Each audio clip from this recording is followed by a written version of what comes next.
I'm ready for the second topic, which is inverse. Okay, ready for inverse. And let me do it for square matrices first.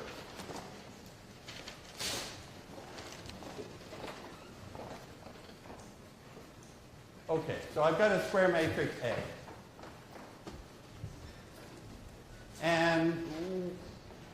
And it may or may not have an inverse, right?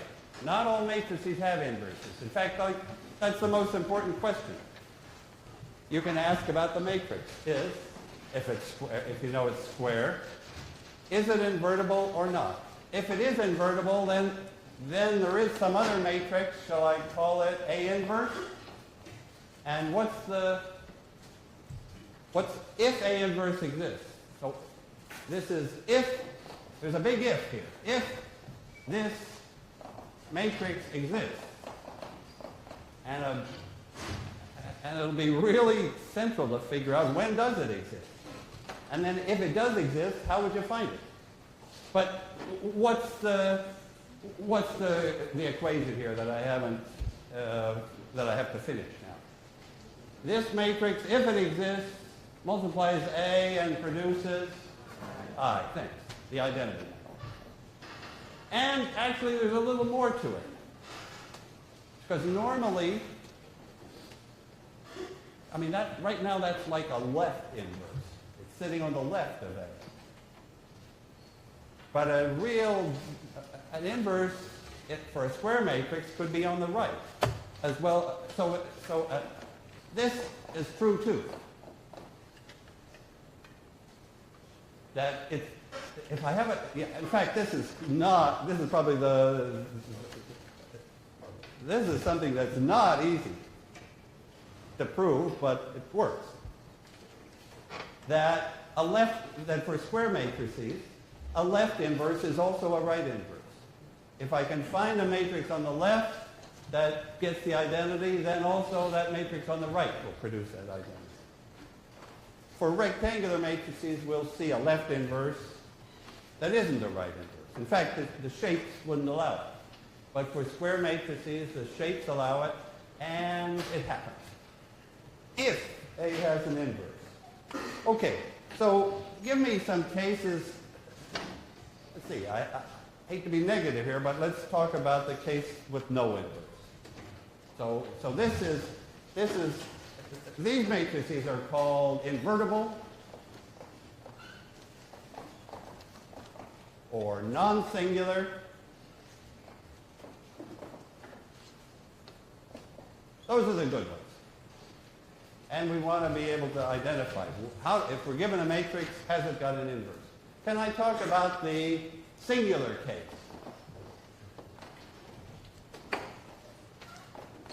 No inverse.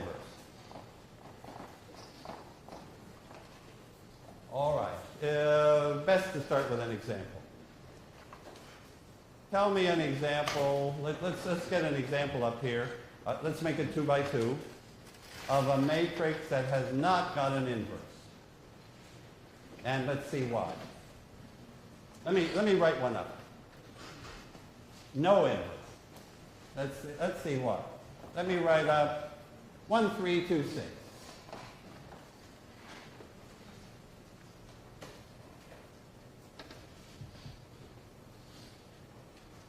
Why does that matrix have no inverse?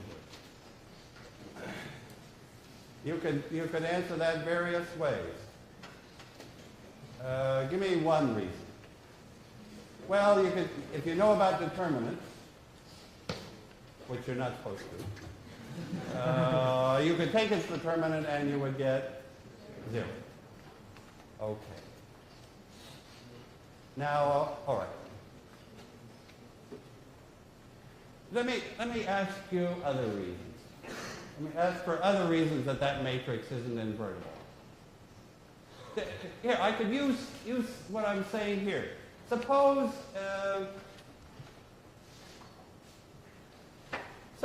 A times some other matrix gave the identity. Why is that not possible? Because,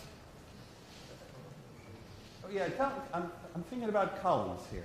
If I multiply this matrix A by some other matrix, then the result, what can you tell me about the columns?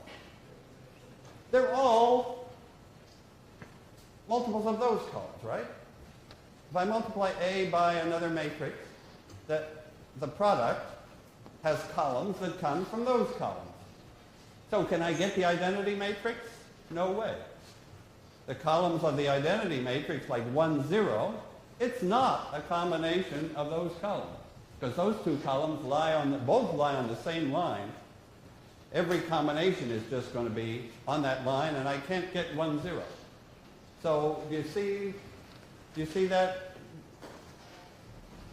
that sort of column picture of the matrix not being invertible? In fact, here's another reason. Oh, this is even a more important reason. Well, how can I say more important? All those are important. This is another way to see it. A matrix has no inverse. Yeah, now, this is important. A square matrix won't have an inverse if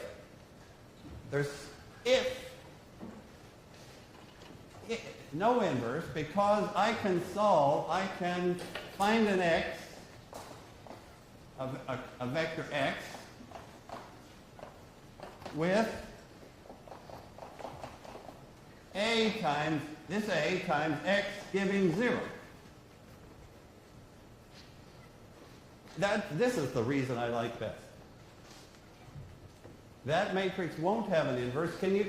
Well, let me change I to U. So tell me a vector x that solves Ax equals 0. I mean, this is like the key equation. In mathematics, all the key equations have 0 on the right-hand side. So what's the x? Tell me an x here. So now I'm going to slip in the x that you tell me, and I'm going to get 0. What x would do that job? 3 and negative 1? Is that the one you picked, or? Yeah. Or another. Well, if you pick 0 and 0, I'm not so excited, right? Because that would always work. So it's really the fact that this vector isn't 0 is important. It's a non-zero vector, and 3, negative 1 would do it. That just says 3 of this column minus 1 of that column is the 0 column. Okay. So now I know that A couldn't be invertible. What's the reasoning? If Ax is 0, suppose I multiplied by A inverse. Yeah. Here's the reason. This is why this spells disaster for an inverse. The matrix can't have an inverse if some combination of the columns gives nothing. Because I could take Ax equals 0, I could multiply by A inverse, and what would I discover? Suppose I take that equation and I multiply by, if A inverse existed, which of course I'm going to come to the conclusion it can't. Because if it existed, if there was an A inverse to this dopey matrix, I would multiply that equation by that inverse, and I would discover x is 0. If I multiply by A inverse on the left, I get x. If I multiply by A inverse on the right, I get 0. So I would discover x was 0. But x is not 0. This guy wasn't 0. There it is. 3 minus 1. So, conclusion. Only it take us some time to really work with that conclusion. Our conclusion will be that non-invertible matrices, singular matrices, some combination of their columns gives the 0 column. They take some vector x into 0, and there's no way A inverse can recover it. Right? That's what this equation says. This equation says I take this vector x, and multiplying by A gives 0. But then, when I multiply by A inverse, I can never escape from 0. So there couldn't be an A inverse. Where here, okay, now all right, now